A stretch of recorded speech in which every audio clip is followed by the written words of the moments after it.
بولایت علی ابن ابی طالب.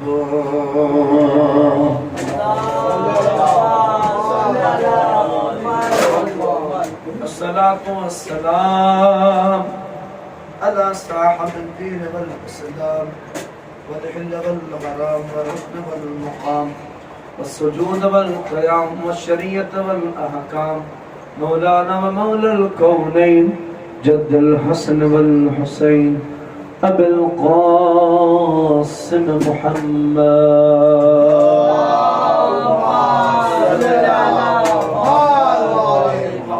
وآل بيت الطيبين الطاهرين المعصومين المظلومين الذين أذهب الله عنهم الرس أهل البيت وطهرهم تطهيرا.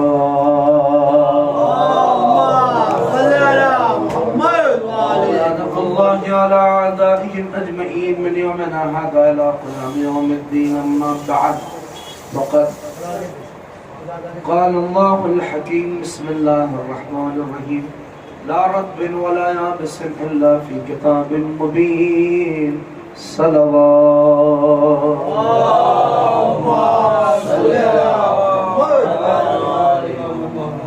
معزز سامعین، عزاداران سید الشہداء، اس ماہ صیام میں خداوند متعال ہماری عبادتوں کو قبول فرمائے اور اس عظیم شب جو واقعاً شب عاشور سے کم نہیں ہے، پروردگار دل زینب کو قرار دے، دل کلثوم کو آرام دے. الہی اس عظیم بالخصوص امام زمانہ اجل اللہ فرجہ الشریف پروردگار آل لائق مرتبہ بلند آواز سے ماں کی سلامتی کے لیے باوجہ بلند صلوات محمد.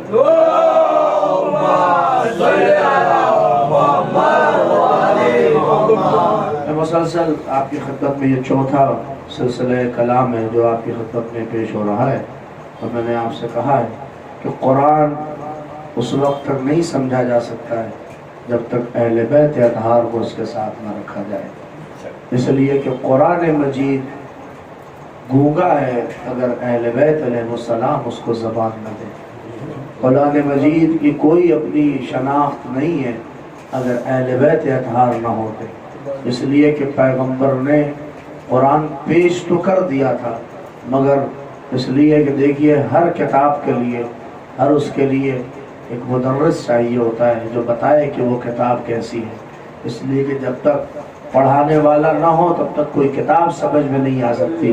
تو جو کلام اللہ ہو، جو خالق کا کلام ہو، اس کے لیے ضروری تھا کہ ہر زمانے میں ایک ٹیچر رکھے کہ جو دنیا کو سمجھائے کہ یہ قرآن کیا ہے. لہٰذا یہ جو 250 سال کا معصومین کا دور ہے، یہ خالی دور نہیں ہے بلکہ یہ قرآن ہے جو پڑھایا جا رہا ہے، اور یہ 250 سال پڑھا ہے. اس کے بعد پردہ غیب میں جا کر کہا کہ اب مراجع کی ذمہ داری ہے کہ وہ دکھائیں کہ کیسا پڑھا ہے. صلوات پڑھ دے محمد علیہ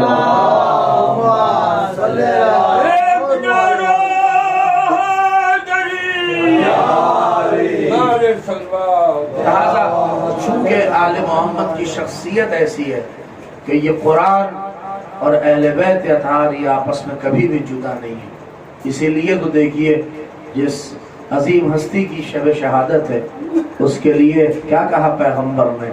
اللہ اکبر، علی مع القرآن والقرآن مع علی. علی قرآن کے ساتھ ہے اور قرآن علی کے ساتھ ہے. اس کا مطلب کہ جہاں علی ہے وہاں قرآن ہے، اور جہاں قرآن ہے وہاں علی ہے. اس لیے کہ مفسر قرآن علی ہے، امیر المؤمنین علیہ السلام کی شب ہے. اگرچہ یہ مخصوص ہے اہل بیت اطہار سے کہ پیغمبر نے اپنے بعد آل محمد کو رکھا ہے تاکہ یہ دنیا کو سمجھائیں اور دنیا کو بتائیں کہ قرآن کیا ہے، اور قرآن کو یہ سمجھائیں گے. اسی لیے کیونکہ پیغمبر اس دنیا سے جب جا رہے تھے تو ضرورت اس بات کی تھی کہ اس کتاب کے لیے کسی کو ساتھ میں چھوڑ کے جائیں جو اس کتاب کو دنیا کے سامنے پیش کرے. اسی لیے تو یہ حدیث بہت مشہور ہے کہ پیغمبر نے کہا میں تمہارے درمیان 2 چیزیں چھوڑے جا رہا ہوں، ایک قرآن اور ایک میری اطرت اور میرے اہل بیت. جب تک اس سے تمہارا کنیکشن اور رابطہ رہے گا